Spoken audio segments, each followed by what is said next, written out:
ओम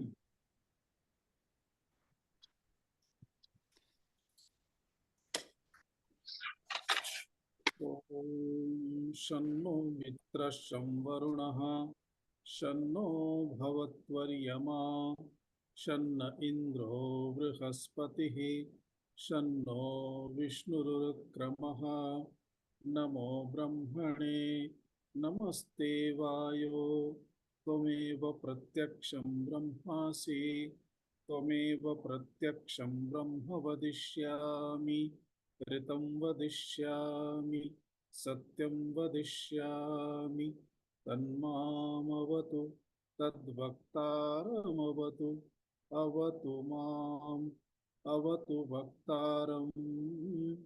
ओम शांति शांति शांति।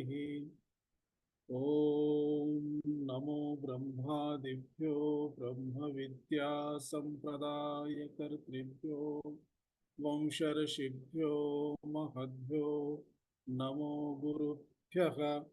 सर्वोपप्लवरहितः प्रज्ञानघनः प्रत्यगर्थो ब्रह्मैवाहमस्मि ब्रह्मैवाहमस्मि। शङ्करं शङ्कराचार्यं केशवं बादरायणं सूत्रभाष्यकृतौ वन्दे भगवन्तौ पुनः पुनः। ईश्वरो गुरुरात्मेति मूर्तिभेदविभागिने व्योमवद्व्याप्तदेहाय दक्षिणामूर्तये नमः। ओम सहना भवतु सहनौ भुनक्तु सह वीर्यं करवावहै तेजस्विनावधीतमस्तु मा विद्विषावहै। ओम शांति शांति शांति।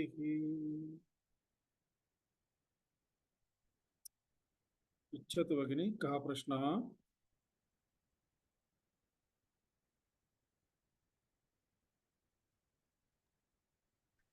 भवान् उक्तवान् यदा चक्षुः रूपं पश्यति तदा मनः किं रूपम् इति निर्णयं करोति इति। अहं चिन्तितवती कि बुद्धिः निर्णयं करोति किं रूपम् इति। अत्र बुद्धिः अपि योजितं वा सूक्ष्मशरीरम् इति वक्तुं शक्नुमः वा इति प्रश्नः। अत्र आगच्छति एकैकं कृत्वा सर्वेषाम् एतस्मिन् श्लोके वर्णनमस्ति। एकस्मिन् श्लोके एव प्रायः सर्वेषाम् उल्लेखः अस्ति। पुनः श्लोके प्रतिचरणं स्वीकृत्य एकस्मिन् श्लोके 4 पादाः भवन्ति। प्रतिपादं स्वीकृत्य अपि पुनः एकैकः श्लोकः अस्ति। अतः भवत्याः प्रश्नानाम् उत्तराणि तत्र आगच्छन्ति एव। यदि पुनः किमपि अस्ति चेत् वर्गस्य अन्ते वयं तस्मिन् विषये चर्चयामः। अस्तु अस्तु, एकवारं श्लोकस्य उच्चारणं कुर्मः। धन्यवादः स्वामीजी। रूपं दृश्यं लोचनं दृक् रूपं दृश्यं लोचनं दृक् तद्दृश्यं दृक्तु मानसम्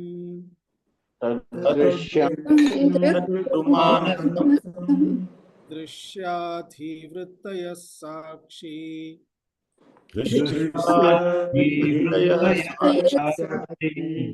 दृगेव न तु दृश्यते।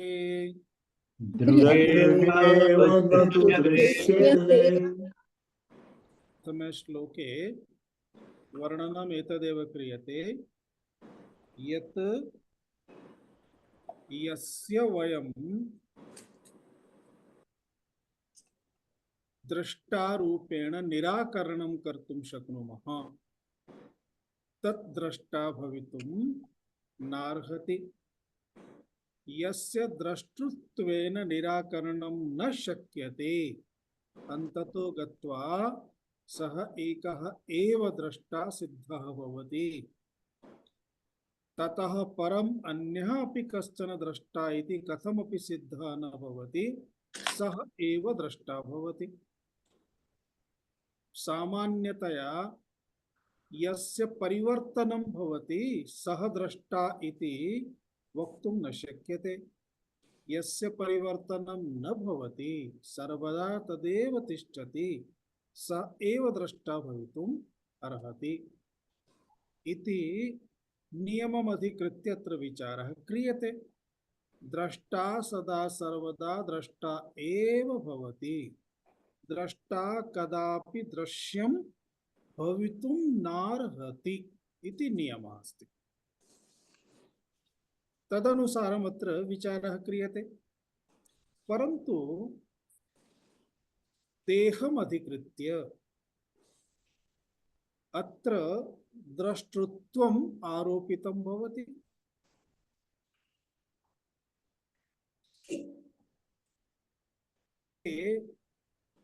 ज्ञानेन्द्रियाणि सन्ति,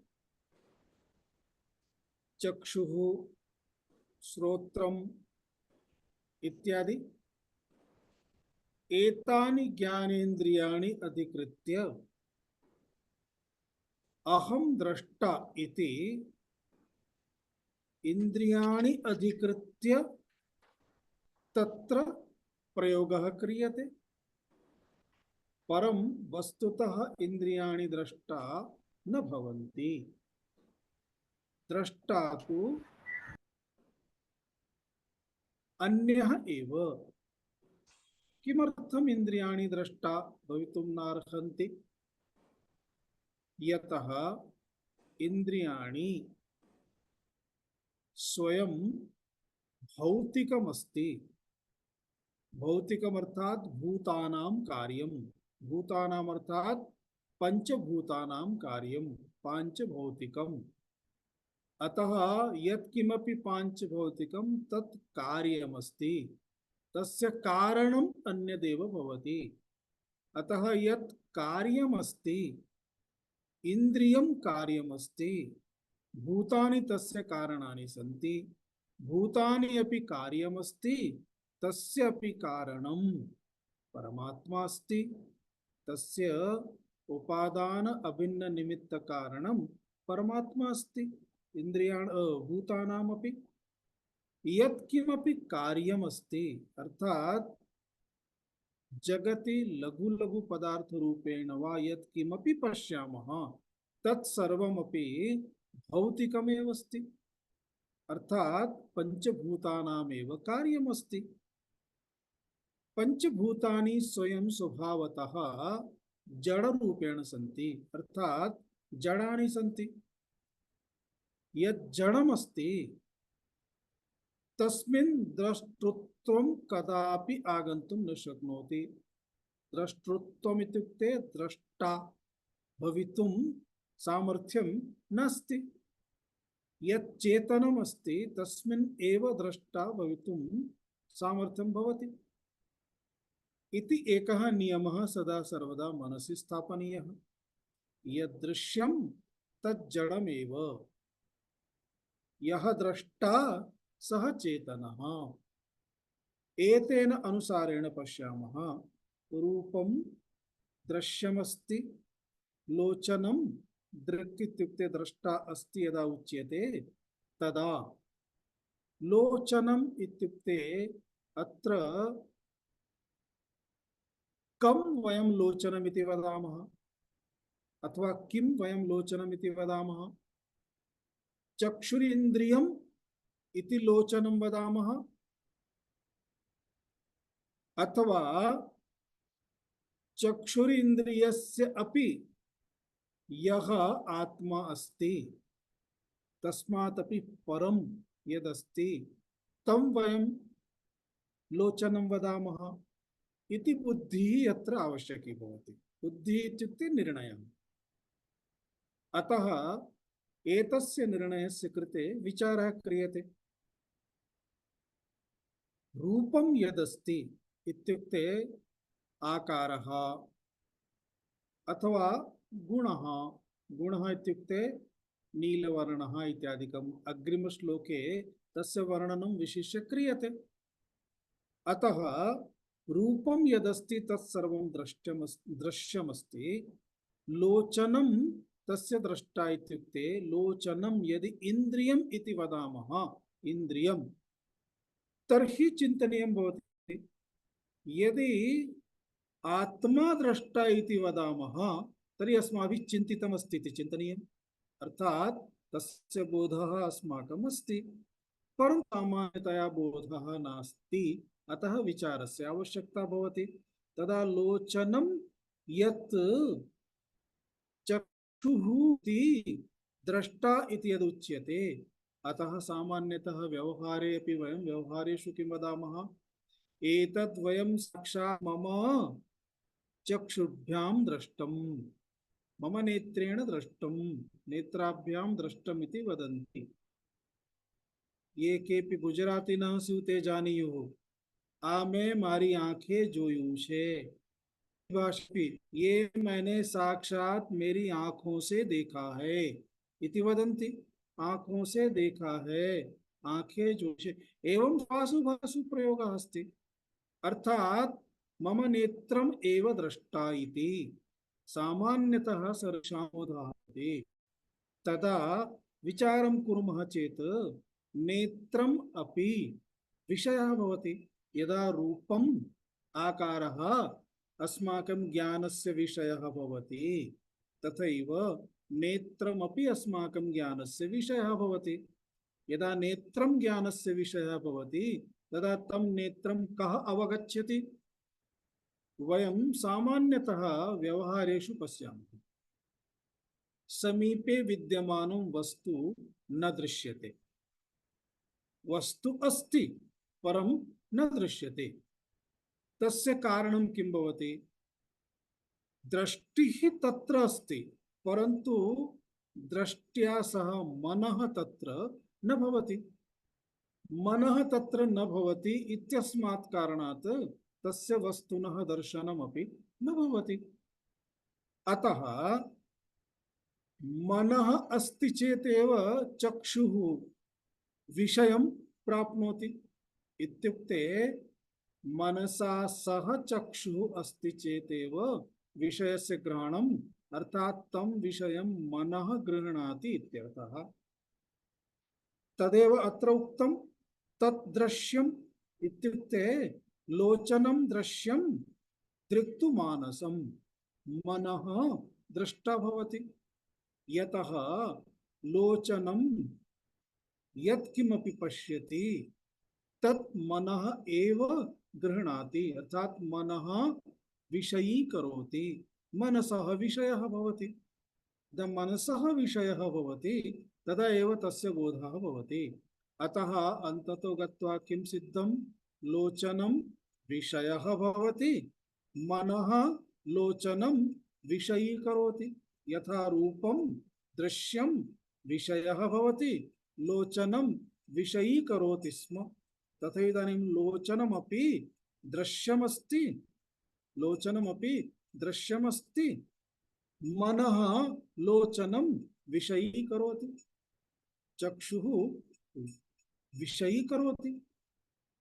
एवं मनः द्वितीये पर्याये मनः द्रष्टा इति प्रतीयते। पुनः मनः इत्युक्ते किमस्ति? मनः इत्युक्ते अंतःकरणस्य एका वृत्तिः। अंतःकरणस्य एका वृत्तिः इत्युक्ते अंतःकरणस्य चतस्रः वृत्तयः सन्ति। अंतःकरणधर्माः इति उच्यन्ते। किं तद्? मनः इति, बुद्धिः इति, चित्तम् इति, अहंकारः इति चतस्रः वृत्तयः सन्ति। इदानीं मनः यदा एतत् कार्यं करोति, किं? विषयीकरोति, तस्य ज्ञानं प्राप्नोति, अवगच्छति इति। तदा मनसः पृष्ठतः अपि निर्णयं बुद्धिः करोति। यतः एतेषां वृत्तिभेदः अस्ति। यद्यपि अंतःकरणमेव, मनः अपि अंतःकरणं, बुद्धिरपि अंतःकरणं, परन्तु द्वयोः मध्ये भेदः अस्ति। वृत्ति मध्ये भेदः अस्ति। मनसः वृत्तिः इत्युक्ते संकल्प विकल्पक विकल्पात्मक रूप अस्ति। संकल्पं विकल्पं करोति इति मनः। बुद्धिः निश्चयं करोति, अतः निश्चयात्मिका बुद्धिः। अतः प्रक्रिया कथमस्ति? चक्षुः रूपं पश्यति, मनः तत् रूपं गृह्णाति, अनन्तरं बुद्धिः तस्य निर्णयं करोति। एतत् इदम् इति, अतः इदं तया निर्णयं बुद्धिः करोति। एवं बुद्धिः, अत्र मनः इति उक्त्वा बुद्धिः इति न उक्तं, तेन अस्माभिः गृहीतव्यम्। अर्थात् बुद्धिः एव निर्णयं करोति। एवं चेत् पश्यामः तर्हि किं दृश्यते अत्र? यदा चक्षुः इति द्रष्टा आसीत्, तदा चक्षुषः इदानीं परिवर्तनम्, इत्युक्ते चक्षुः दृश्यं भवति, यतः चक्षुः अपि मनसः विषयः भवति। तदा मनः द्रष्टा, इदानीं मनः अपि कस्यचित् विषयः भवति। कस्य विषयः इति आदौ तु बुद्धेः एव चिन्तयामः। अस्माकं बुद्धिः इत्युक्ते इदानीं भवान् एव चिन्तयतु, भवती एव चिन्तयतु, वयम् अस्माकं मनसः विषये अवगच्छामः उत न? स्वाभाविकतया वयं व्यवहारं कुर्मः। अद्य मम मानसिक संतुष्टिः नाभवत्, अद्य मम मनः कार्ये न तिष्ठति, न लगति, अद्य अहं मनसः समाधानं कर्तुं न शक्नोमि इति यदा वदति, तदा अहमिति कः? तदा अहमिति बुद्धिः। बुद्धिः एव निर्णयं करोति, अर्थात् बुद्धिः मनसः निर्णयं करोति। मनः इदानीं कस्याम् अवस्थायाम् अस्ति इति, तदा मनः बुद्धेः विषयः भवति। एवं चेत् तत्र मनः अपि दृश्यं भवति, विषयः भवति, इत्युक्ते दृश्यं भवति, ज्ञानस्य विषयः इत्यर्थः, अनुभवस्य विषयः भवति, अतः दृश्यं भवति। यदा बुद्धिः दृश्यं भवति, तदा बुद्धेः कश्चन द्रष्टा भवेत् खलु, तदा एव बुद्धिः दृश्यं भवितुम् अर्हति। अतः बुद्धेः द्रष्टा कः? दृक् एव, अर्थात् स्वयं आत्मा, तदेव बुद्धेः द्रष्टा अस्ति। अतः तृतीयायां पंक्तौ पश्यामः, दृश्याः धीवृत्तयः, सर्वाः धीवृत्तयः अपि दृश्याः भवन्ति। कस्य? साक्षिणः। साक्षी कः? दृक्, द्रष्टा। सः यः द्रष्टा अस्ति, तस्य निरूपणम् अग्रे पंचमे श्लोके करिष्यति। यथा रूपं दृश्यम् इत्यस्य विवरणं द्वितीय श्लोके, तथैव इन्द्रियाणाम् इत्यादीनां विवरणं तृतीये चतुर्थे श्लोके, पंचमे श्लोके एतस्य द्रष्टुः वर्णनम् अत्र क्रियते। अतः सः एव द्रष्टा, द्रष्टा तु दृक् एव। पुनः दृक्, द्रष्टा, साक्षी अन्यस्य कस्यापि विषयः न भवति। अतः अन्ततो गत्वा सः एव दृष्टा इति सिद्ध्यति। वयमिदानीं स्वयमेव नेत्रे निमील्य स्वस्य विचारं कुर्मः। नेत्रे उद्घाट्य यत् किमपि पश्यामः, पदार्थाः दृश्यन्ते, वस्तूनि दृश्यन्ते, आकारः दृश्यते, रूपाणि दृश्यते, वर्णाः वर्णाः दृश्यन्ते, भिन्न भिन्न वर्णाः सन्ति। एतत् सर्वं नेत्रे उद्घाट्य पश्यन्तः भवामः। इदानीं नेत्रद्वारा सम्यक् द्रष्टुं शक्यते वा उपनेत्रम् आवश्यकम्? पठितुम् उपनेत्रम् आवश्यकं, द्रष्टुम् उपनेत्रं न आवश्यकम् इति निर्णयं कश्चन करोति खलु। अतः मनः निर्णयं करोति। इदानीं मनः पठने इदानीं नास्ति, अध्ययने नास्ति, अद्य अवकाशं स्थापयामः इति निर्णयं मनः करोति वा बुद्धिः करोति? बुद्धिः करोति। मनः न तिष्ठति, अतः बुद्धिः यथा बालः अद्य बहु रोदनं करोति, बहिः नयामः, किञ्चित् आटयामः, पयोहिमं दद्मः इति निर्णयं माता करोति वा बालः करोति? बालः न तिष्ठति, अतः बालं नयामि इति बालकः निर्णयं करोति वा माता पिता करोति? तद्वत् मनसः विषये अपि निर्णयं बुद्धिः करोति। अनन्तरं यः साक्षी अस्ति, द्रष्टा अस्ति, तस्य एवं एकेपि विषयाः न भवन्ति। अर्थात् तस्मात् कारणात् सः स्वयमपि कस्यापि विषयः न भवति। अन्ततो गत्वा सः एव द्रष्टा इति। दृश्याः धीवृत्तयः, धीवृत्तयः अर्थात् अंतःकरणवृत्तयः, अंतःकरणवृत्तयः अर्थात् चित्तम्, अहंकारः, बुद्धिः, मनः, एतत् सर्वमपि आत्मनः अवबोध विषयः, आत्मनः ज्ञानस्य विषयाः सन्ति। आत्मा एव साक्षी इति। एवं प्रथम श्लोक द्वारा उक्तं सामान्यतः संपूर्णार्थः यः उक्तः, इदानीं प्रतिचरणं प्रतिपादं स्वीकृत्य तस्य वर्णनं, विशेषवर्णनम् आचार्यः करोति। द्वितीयं श्लोकं पश्यामः। नीलपीतस्थूलसूक्ष्म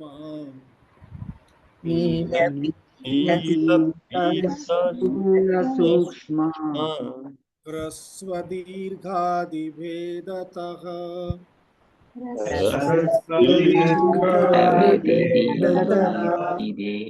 नानाविधानि रूपाणि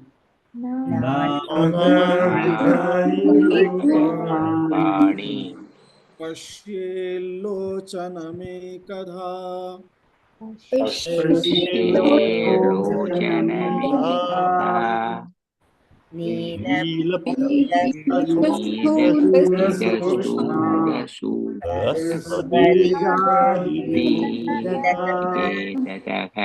नानाविधानि रूपाणि पश्येल्लोकाचनमेकथा।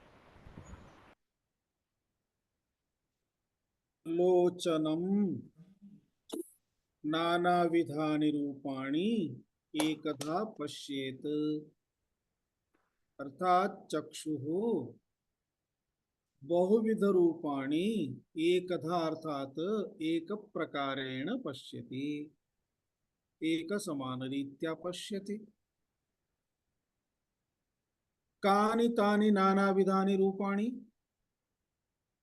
नीलम, पीतम, स्थूलम अथवा स्थूलः विशेषणमस्ति, अतः त्रिषु लिङ्गेषु भविष्यति। अत्र नपुंसके वयं स्वीकुर्मः स्थूलं, सूक्ष्मं, ह्रस्वं, दीर्घम् इत्यादि भेदाः सन्ति। इति भेदतः अर्थात एवं परस्परं भेदमधिकृत्य यत् नीलमस्ति तत् पीतं नास्ति, यत् पीतमस्ति तत् नीलं नास्ति इति नीलपीतयोः मध्ये भेदः।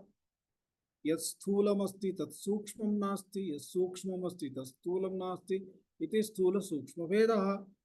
यत् स्थूलमस्ति तस्यापि कश्चन वर्णः भवितुमर्हति, नीलं वा पीतं वा नीलपीतमिति उक्त्वा इति कथनेन अन्ये अपि ये वर्णाः सन्ति ते सर्वे वर्णाः अत्र स्वीकरणीयाः। नीलं पीतम् इति कथनम् उपलक्षणम् अस्ति, अर्थात् श्वेतवर्णः, कृष्णवर्णः, रक्तवर्णः तथैव ये केऽपि वर्णाः भवितुमर्हन्ति। परस्परं मिश्रणं कृत्वापि बहवः वर्णाः भवन्ति। एवं विविधान् वर्णान् स्वीकुर्मः। तथैव पदार्थाः स्थूलः वा सूक्ष्मः वा भवति। अतः पदार्थस्य स्थूलतां सूक्ष्मतां स्थूलत्वं सूक्ष्मत्वम् अपि एतत् सर्वं कः पश्यति? लोचनं चक्षुः, एतत् सर्वं चक्षुः पश्यति।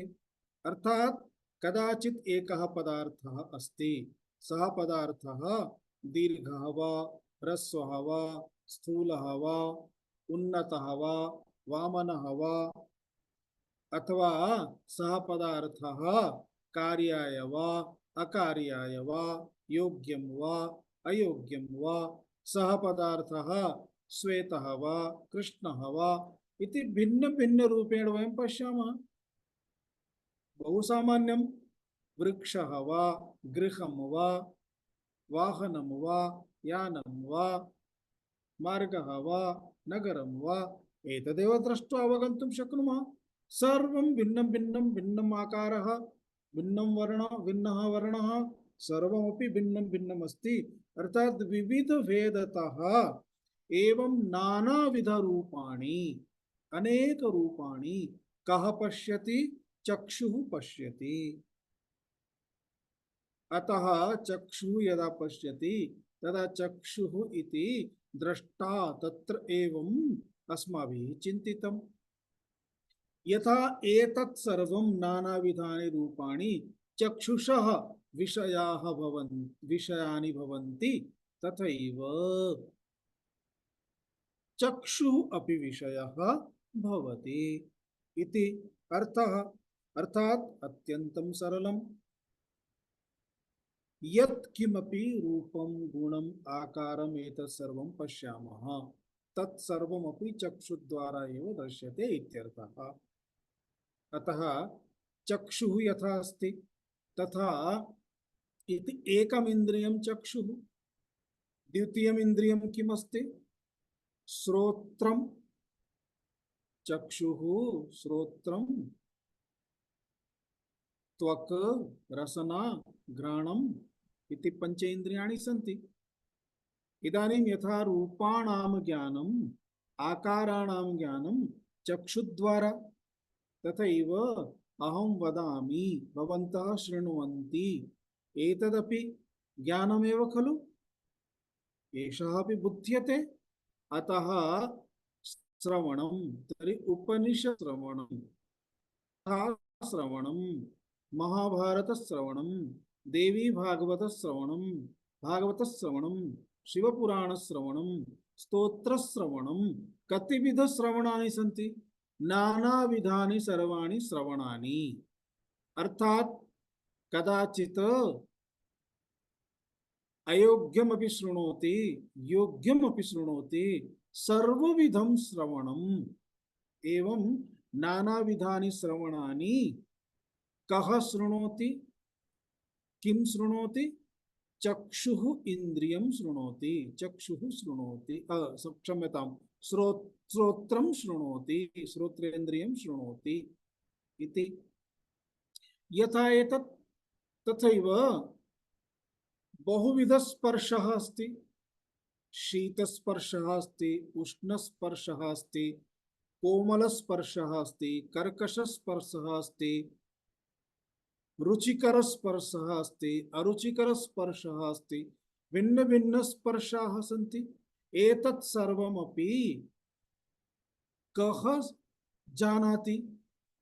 अर्थात् त्वगिन्द्रियं जानाति। किं जानाति? त्वगिन्द्रियमेव तज्जानाति।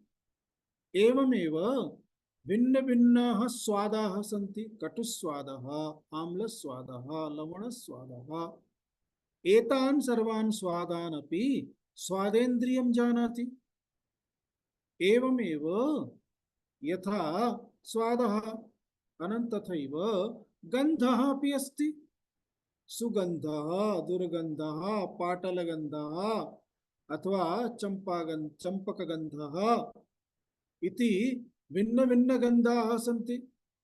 रजनीगन्धः सर्वमपि गन्धं घ्राणेन्द्रियं जानाति। अतः एते पञ्चविध विषयाः सन्ति। एतान् पञ्चविध विषयान् स्वीकर्तुं पञ्च ज्ञानेन्द्रियाणि सन्ति। एवं चेत् केवलं चक्षुः एव द्रष्टा इति कथं वक्तुं शक्यते इति विचारः। एवं विचारेण अन्ततो गत्वा निर्णयः भवति। कः निर्णयः भवति? यत् लोचनं यथा लोचनमस्ति तथा अन्यानि सर्वाणि अपि इन्द्रियाणि तानि अपि विषयग्रहणं कुर्वन्ति। तानि सर्वाणि अपि इन्द्रियाणि अन्ततो गत्वा मनसा विना, मनः नास्ति चेत् तेषामपि कार्यं नास्ति। अतः मनः इति मनसि तेषाम् आधारः भवति। अन्ततो गत्वा ते सर्वेपि मनसः विषयाः भवन्ति। मनः अपि बुद्धेः विषयः भवति। एवम् एतत् सर्वं बोधयितुमेव द्वितीये श्लोके नीलपीतादि वर्णनम् आचार्येण कृतम्।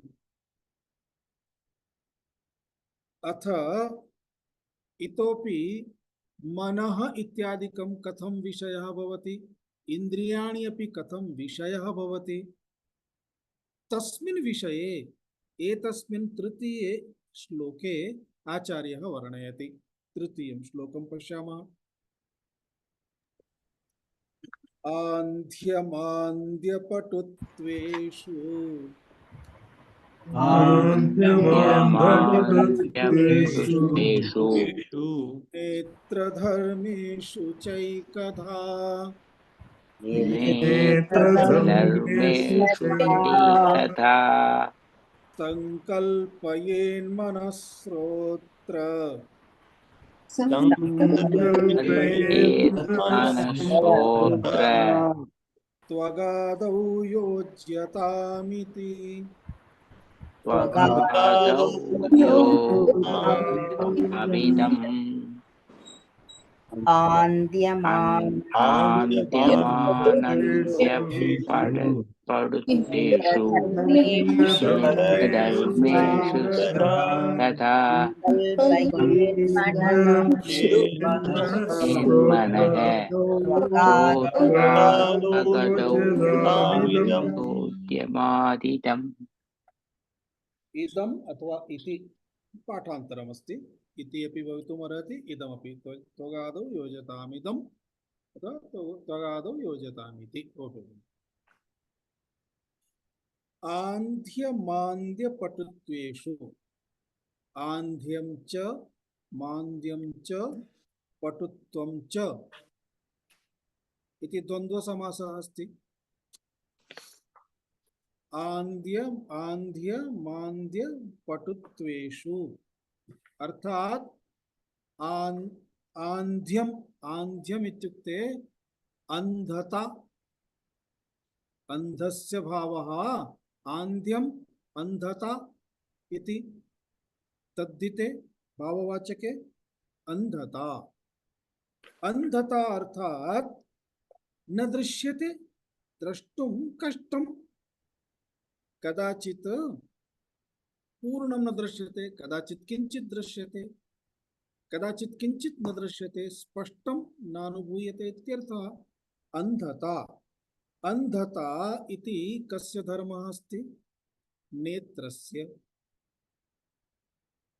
अंधता इति अंधता अर्थात उपनेत्रं विना अथवा उपनेत्रं स्वीकृत्य यदा विषयं पश्यति तर्हि चक्षुषः एव विषयः, चक्षुषः एव कार्यमस्ति। अतः अंधता इति चक्षुषः धर्मः। मान्द्यम, मान्द्यम इत्युक्ते मंदता, बुद्धिमान्द्यम, अर्थात बुद्धेः कार्यमस्ति। मान्द्यम मंदता, उक्तम शीघ्रम अवगच्छति, पटुता, उक्तम शीघ्रम न अवगच्छति, मंदता। अतः मान्द्यम पटुत्वम एतत् सर्वं बुद्धेः कार्यमस्ति। अथवा मान्द्यम पटुत्वम एतत् सर्वं इन्द्रियाणामपि कार्यं भवति। कथम्? इंद्रियं चक्षुरिन्द्रियं यथा द्रष्टुं सम्यक् न शक्नोति तर्हि अंधता आगच्छति, आन्ध्यम् आगच्छति। यदि सम्यक् द्रष्टुं न शक्नोति परं द्रष्टुं शक्नोति, अतः तस्मिन् मंदता आगच्छति। चक्षुरिन्द्रियस्य मंदता अर्थात स्पष्टतया द्रष्टुं न शक्यते। यथा 42 वर्षाणाम् अनन्तरं प्रायः सर्वेषाम् उपनेत्रं भवति, अतः तदेकं समानमेव भवति। अनन्तरं कदाचित् कस्यचित् अधिकं भवति, कस्यचित् न्यूनं भवति, कस्यचित् अन्ततो गत्वा निर्गच्छति, उपनेत्रं न आवश्यकं। परन्तु तदा तस्य दृष्टिमन्दता आगच्छति, बहु स्पष्टं पश्यति। इदानीं तु प्रायः कार्यं न भवति।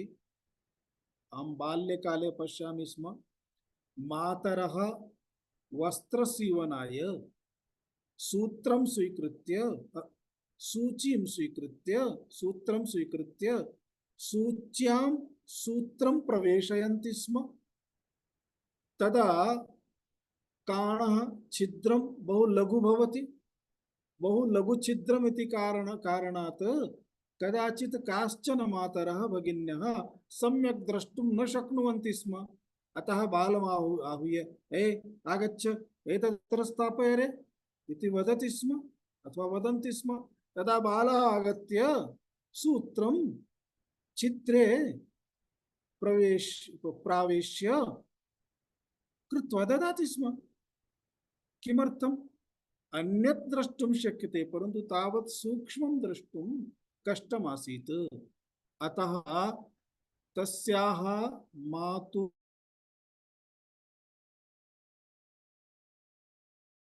आसीत्, परन्तु तस्य बालस्य दृष्ट्यां पटुता आसीत्।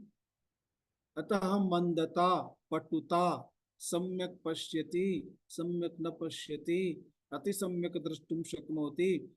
यथा नेत्रेषु इति नेत्रधर्मेषु च एकधा, अर्थात नेत्रधर्माः एते सन्ति। एवं एतेषु नेत्रधर्मेषु एकधा कः संकल्पयेत? मनः संकल्पयेत। मनः निश्चयं करोति। इदानीं दृश्यते न दृश्यते इति मनः तत्र पश्यति, अतः मनः निश्चयं करोति।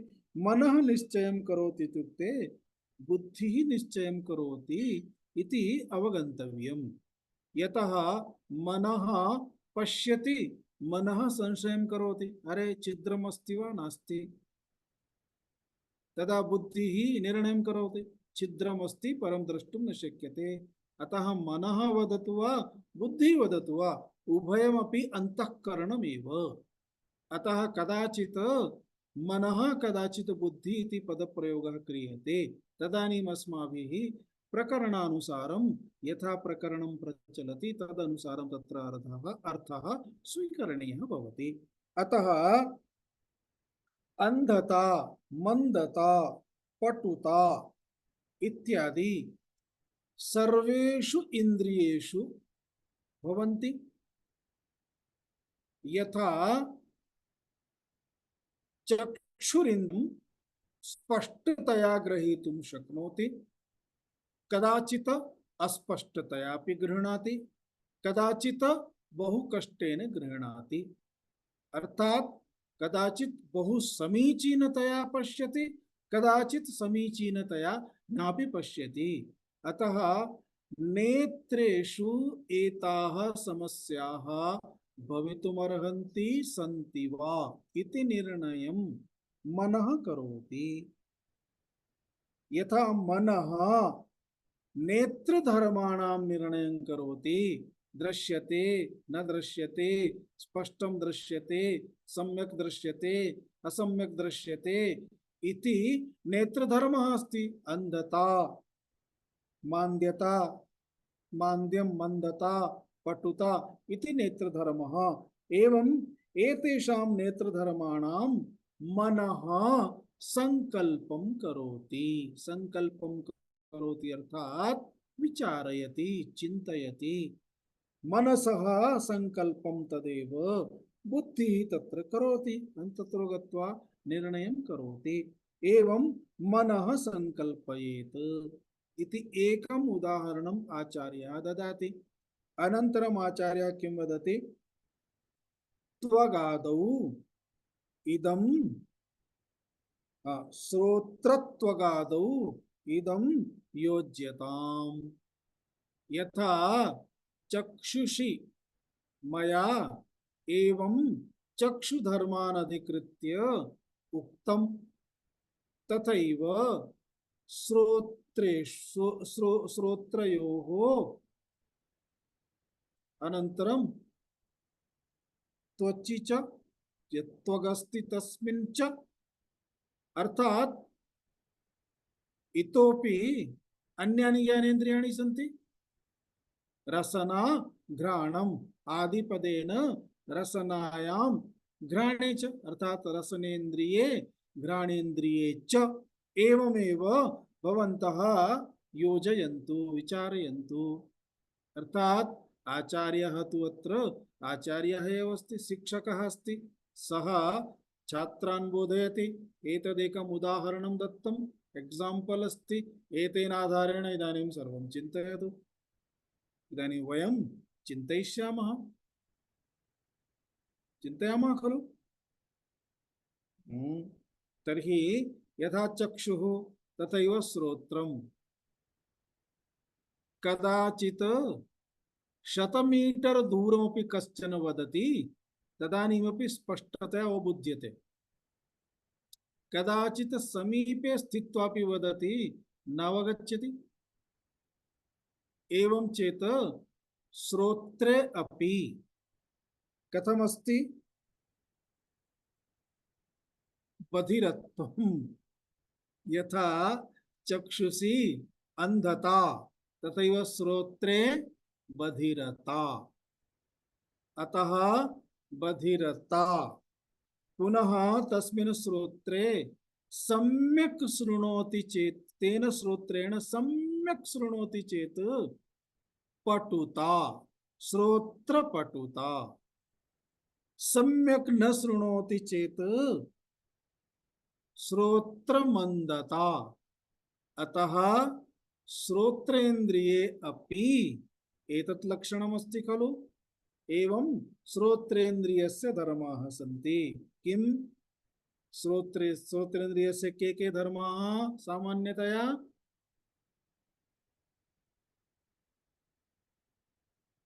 वदतु। बधिरता, मंदता, पटुता इति। बधिरता, मंदता, पटुता। परंतु कथं वदामः? यथा बधिरता साक्षात् श्रोत्रेण सह सम्बन्धः अस्ति, यथा चक्षुरिन्द्रियेण सह अंधता इति चक्षुरिन्द्रियेण सह साक्षात् सम्बन्धः अस्ति, तथैव बधिरता श्रोत्रेन्द्रियेण सह। परन्तु पटुता, मंदता सर्वैः इन्द्रियैः सह सम्बन्धं प्राप्नोति। अतः श्रोत्रपटुता, श्रोत्रमन्दता इति अस्माभिः तत्र वक्तव्यं भविष्यति।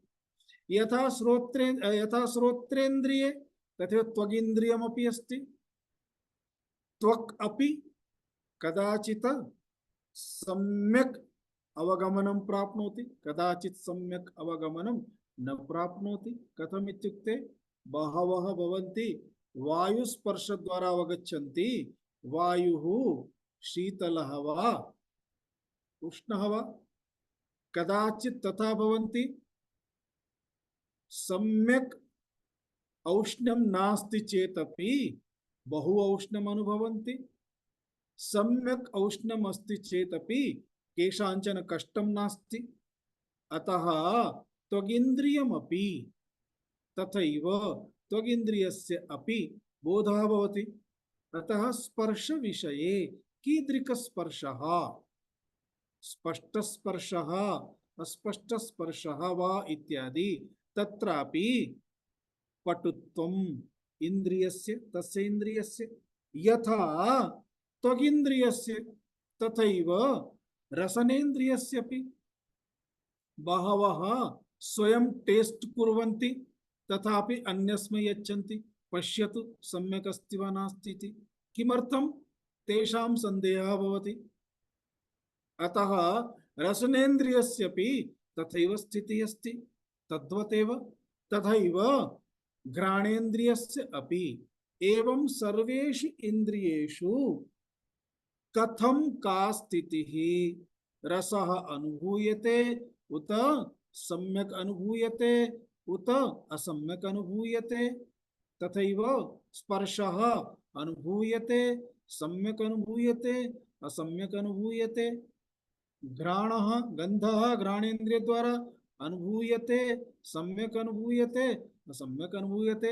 बहवः भवन्ति शीघ्रमेव वदन्ति कुत्रचित् कुतश्चित् एवं गन्धः आगच्छति, केचन वदन्ति मम तु नागच्छति। अर्थात् एवं कस्यचित् पटुता कस्यचित् अपटुता, सर्वेषु इन्द्रियेषु एतत् सर्वं भवति। यदेतत् सर्वम् अस्ति तस्य तस्मिन् विषये अस्ति नास्ति, कथमस्ति, सम्यक् अस्ति असम्यक् अस्ति इति संकल्प विकल्पः। एतत् संकल्प विकल्पं मनः करोति, पुनः तस्य निर्णयं बुद्धिः करोति इत्यर्थः। एवं सर्वत्र अस्माभिः अवगन्तव्यं, तत् सर्वं योज्यताम् इत्यर्थः। आहत्य अत्र आन्ध्यम् अर्थात अंधता यथा चक्षुरिन्द्रिये तथैव श्रोत्रादि इंद्रियेषु अपि अस्माभिः अवगन्तव्यम्। अर्थात तेषाम् इंद्रियाणां तत्कार्यं कर्तुं सामर्थ्यम् अथवा असामर्थ्यम्, तत्सामर्थ्यं कीदृशमस्ति इति। अर्थात बहुत्तममस्ति पटुता पटुत्वा पटुत्वं, बहु उत्तमं नास्ति चेत अपटुत्वम् अर्थात मंदता, एवमिति बोधः भवति। एवं एतेषां सर्वेषाम् इन्द्रियाणां यथा मनः द्रष्टा भवति। यथा कारणं किम्? एतेषां सर्वेषां विषयं धर्मान् सर्वान् अक्षरशः मनः तत्र अवगच्छति।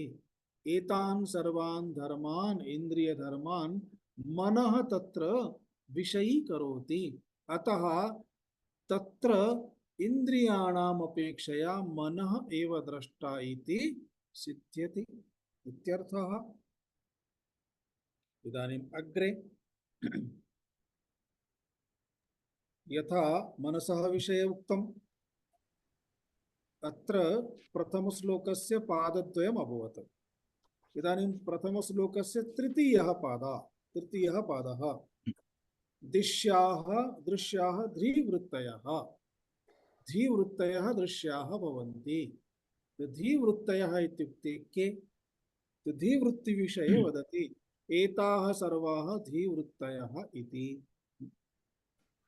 कामसंकल्पसन्देहौ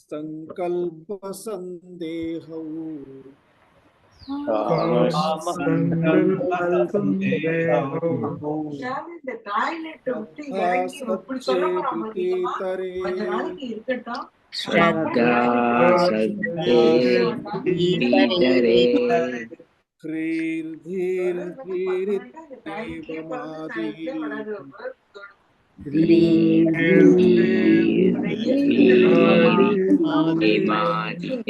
आसयत् भासयत्येकधा चितिः भासयत्येकदा चितिः कदाचित् कामसङ्कल्पसन्देहस्तदा सन्देहस्तुतीतरे देवामिति भासयेत्तथा चितिः कामः संकल्पः संदेहः संकल्पश्च संदेहश्च तौ संकल्प संदेहौ द्वन्द्व समासः अस्ति पृथक् कुर्मः चेत् संकल्पः संदेहः श्रद्धा अश्रद्धा श्रद्धा च अश्रद्धा च श्रद्धा श्रद्धे द्वन्द्व समासः श्रद्धा अश्रद्धा धृति धृति इतरे इतरे अर्थात अधृति धृति च अधृति इतरे इतरे अर्थात धृतिम विहाय अन्यत् अत्र यथा श्रद्धा अश्रद्धा इति उक्तं खलु तथैव अत्र इतरे इति शब्देन अन्यत् इति शब्देन कः अर्थः ग्रहीतव्यः अधृतिः धृतिः अधृतिः ह्रीः धीः भीः इति एवमादीन् भासयत्येकधा चितिः चितिः एकधा भासयति एकधा भासयति अर्थात एक प्रकारेण सम प्रकारेण सर्वान् विषयान् चितिः भासयति चितिः चितिः इत्युक्ते चैतन्यं तदेव दृष्टा इति वर्णनस्य विषयः अस्ति।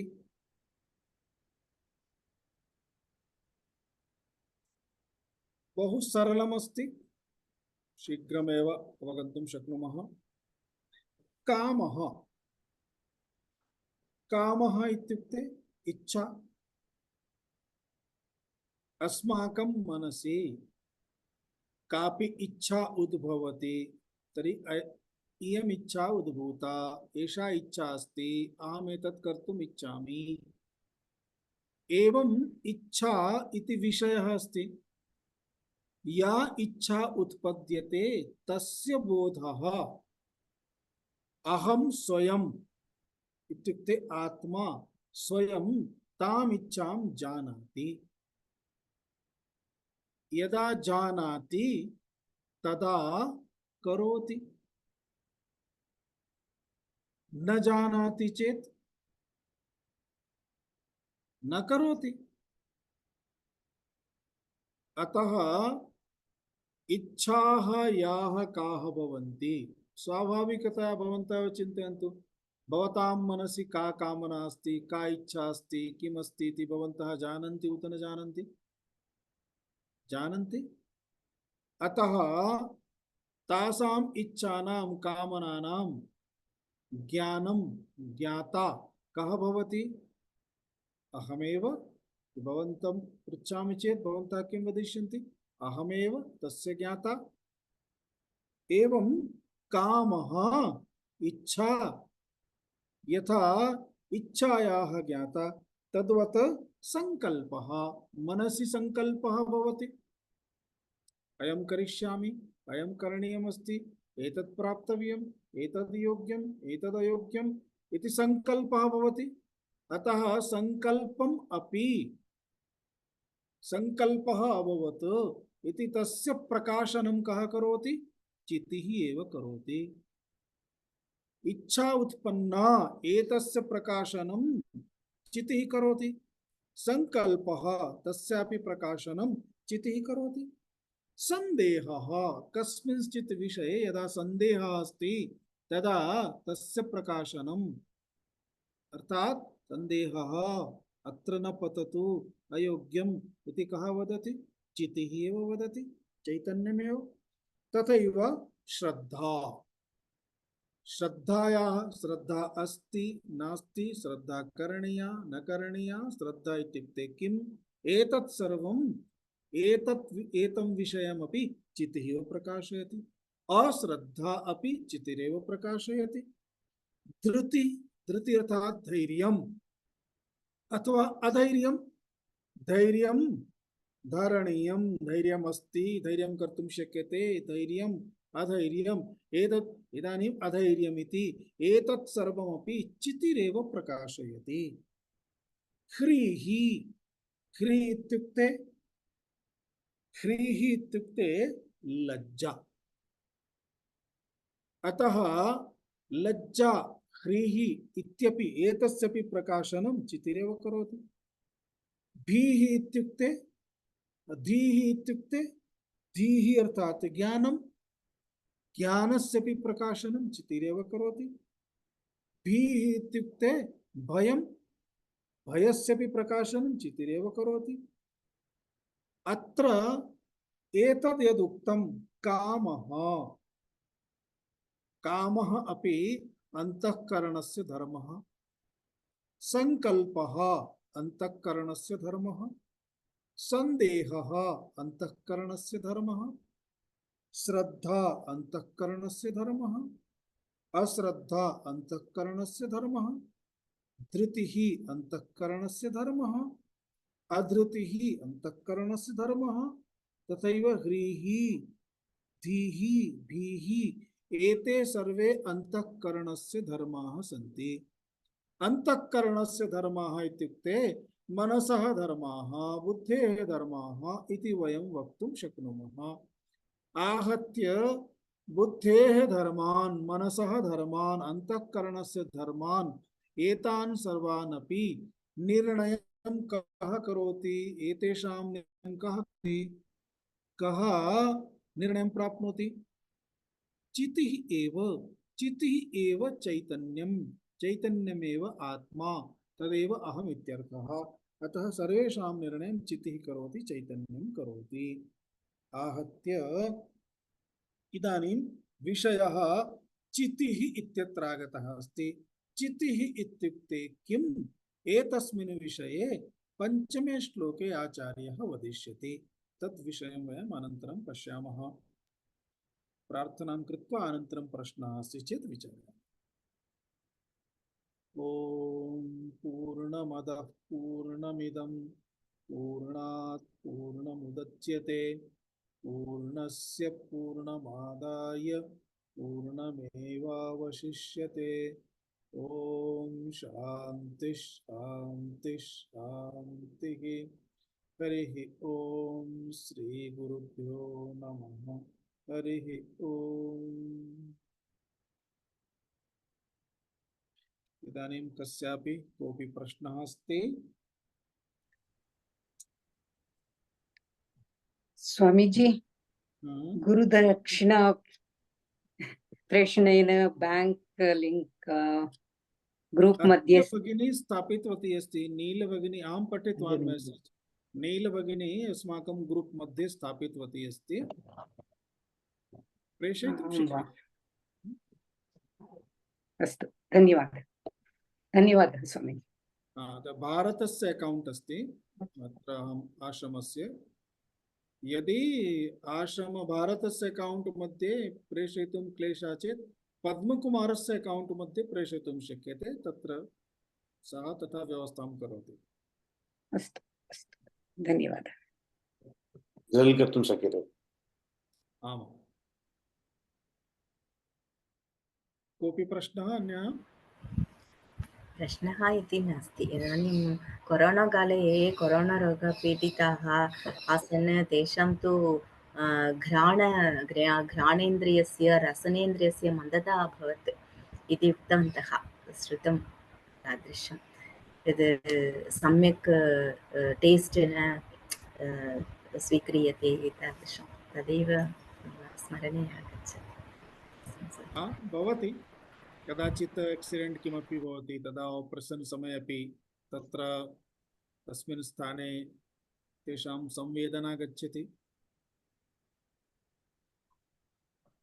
मम चिकित्सा समय एवम् आसीत् एकवारं ममापि दुर्घटना जाता आसीत् बहुकालपूर्वं नेत्रं बहिरागतम् आसीत् तत्र ते शल्यचिकित्सां कृत्वा अनन्तरम् एकं संशयं स्थापितवन्तः कदाचित् एतस्य घ्राणेन्द्रियं कार्यं न कुर्यात् इति परम् आगतं भवति परन्तु घ्राणेन्द्रियं कार्यं करोति उत न करोति इति निर्णयं तु मनः करोति मनः बुद्धि सः एव विषयः अस्ति अत्र एतत् सर्वं बहु विस्तारतः किमर्थं चिन्त्यते तात्पर्यम् एतदेव अस्ति यदा वयम् आत्म अनात्म विवेकं कुर्मः तदा आत्म अनात्म विवेक समये अत्र एते अनात्मानः इति सम्यक् अवबोधार्थमेव एवं विस्तृततया एकैकं विषयं स्वीकृत्य आचार्यः वर्णनं करोति तदा अन्ततो गत्वा यथा चितिः अन्ततो गत्वा कः निर्णयः अभवत् चितिरेव सर्वान् विषयान् विषयीकरोति इदानीं विषयीकरोति इत्युक्ते चितिः अपि विषयान् विषयीकरोति इति नास्ति चितेः कारणात् एव सर्वे विषयाः विषयाः भवन्ति सर्वाणि इन्द्रियाणि इन्द्रियाणि भवन्ति मनः मनः भवति एतेषां सर्वेषां पृष्ठतः चितिः अस्ति इति कारणात् अतः तावत् पर्यन्तं बोधः अस्माकं नेतव्यः भवति यतः आत्मा स्वयं निर्विषयी अस्ति आत्मनि कोऽपि विषयः नास्ति तावत् गन्तव्यं भविष्यति परन्तु इदानीं ज्ञानार्थम् आत्मा एव द्रष्टा इति यदा वयं वदामः तदा आत्मा एव एकमात्रम् इति तावत् पर्यन्तं गन्तुमेव निर्णयः अस्ति अनात्मानः सर्वे अस्माभिः विवेकेन पार्श्वे स्थापनीयाः भविष्यन्ति सा एव प्रक्रिया नेति नेति इति प्रक्रिया किम् इन्द्रियम् आत्मा इति नेति किं मनः आत्मा इति इदानीं वयं वक्तुं शक्नुमः नैव किं बुद्धिः आत्मा इति नैव इदानीं वक्तुं शक्यते एवं नेति नेति इति एतदेव कार्यम् अतः एतदेव दृक् दृश्य विवेकः अस्ति अर्थात् दृश्याः के केवलं बाह्याः एव दृश्यः न अन्तः अपि सर्वं दृश्यत्वेन अस्ति तदेव द्रष्टव्यम् इति इदानीं तृतीय श्लोकः तु धीवृत्तयः विषये इति उक्तवान् किल भवता उक्तं तद् प्रथमश्लोकः तु रूपम् इति स्वीकृत्य वा तद् किम् इति द्वितीयश्लोकं मनः इति विषयं स्वीकृत्य वा प्रथमश्लोकं किं विषयं स्वीकृत्य भवति प्रथमदिके द्वितीयश्लोके इन्द्रियाणि स्वीकृत्य सर्वेन्द्रियाणि इन्द्रियाणां विषये तृतीयश्लोके मनः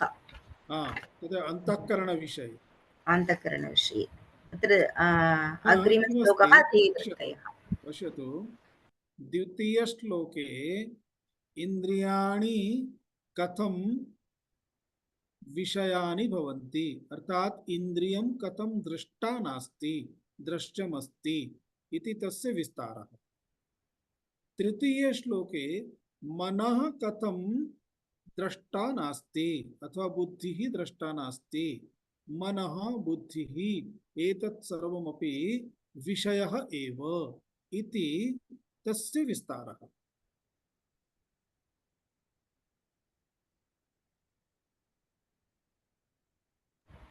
अस्तु महोदय धन्यवादः स्वामीजी धन्यवादः स्वामीजी प्रणाम धन्यवादः स्वामीजी वद स्वामीजी धन्यवादः स्वामी। धन्यवादः स्वामी, प्रणामः। एकक्षणं जयन्ती भगिनी किमपि प्रष्टुमिच्छति? अत्र द्वितीय तृतीय चतुर्थश्लोकेषु एकधा इति उक्तं, तस्य आशयः कः? एकधा एकप्रकारेण एकधा अर्थात एकः एव सर्वान् विषयान् एकरीत्या गृह्णाति इत्यर्थः। एकलः एव यथा रूपं सर्वविधं रूपं, चक्षुः एकं चक्षुरेव सर्वविधं रूपं एकप्रकारेण एकरीत्या, एकधा अर्थात एकरीति, द्विधा अर्थात द्विप्रकारः, एकधा एकप्रकारेण, द्विधा द्विप्रकारेण, त्रिधा त्रिप्रकारेण, चतुर्धा चतुर्प्रकारेण एवं धा इति तत्र व्याकरणं ये पठन्ति ते अवगच्छेयुः। एकः प्रत्ययः अस्ति, तेन प्रत्ययेन पदनिर्माणं भवति। अत्र नानाविधानि दृश्यन्ते, तादृशत्वेन एकदा इति न उक्तं खलु? न नानाविधा, पश्यतु तत्रापि नानाविधं नानाविधा। आम् आम्, तद् अवगच्छामि। व्याकरण अर्थः, व्याकरणस्य अर्थम् अवगच्छामि। तत्र एकत्वम् अत्र कथम् आगच्छति इति? एकत्वम् इत्युक्ते एकसमानरीत्या, एकसमानरीत्या सर्वं पश्यति। अर्थात् चक्षुरिन्द्रियस्य सर्वान् विषयान् यथा पश्यति, तथैव श्रोत्रेन्द्रियस्यपि सर्वान् विषयान् पश्यति, अन्य इन्द्रियाणामपि सर्वान् विषयान् सर्वं समानरीत्या पश्यति। समानरीत्या पश्यति इत्युक्ते तदा एव साक्षी इति उच्यते। तदैव साक्षी इति उच्यते, अर्थात् सर्वविषयाणां ग्रहणं करोति इति सामान्यार्थः। अस्तु अस्तु, धन्यवादः। अस्तु, मिलामः तर्हि। राम। ओ।